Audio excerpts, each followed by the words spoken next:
Закончил очередной нож якутский.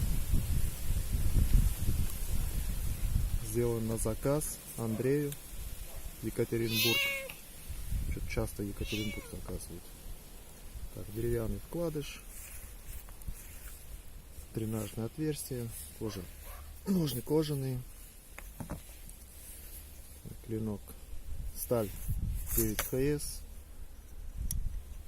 длина 125 миллиметров, ширина 25,5, где-то 26, и толщина 4 миллиметра. Так, длина рукояти 125 миллиметров.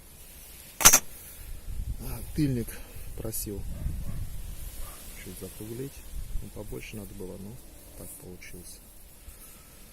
Так, хлорное железо протравленное и небольшой тест. Так, рог лося. Ну, видно, да, что строгает. Чистая РК, ничего нету. А по бумаге нож заточенный, режет. Спуски слабая линза, как всегда. Рез хороший.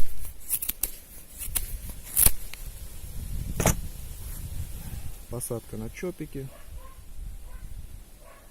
С погодой сегодня такая. Рукоять сувель березовый. Такой очень красивый. Ну, в общем, нож едет в Екатеринбург.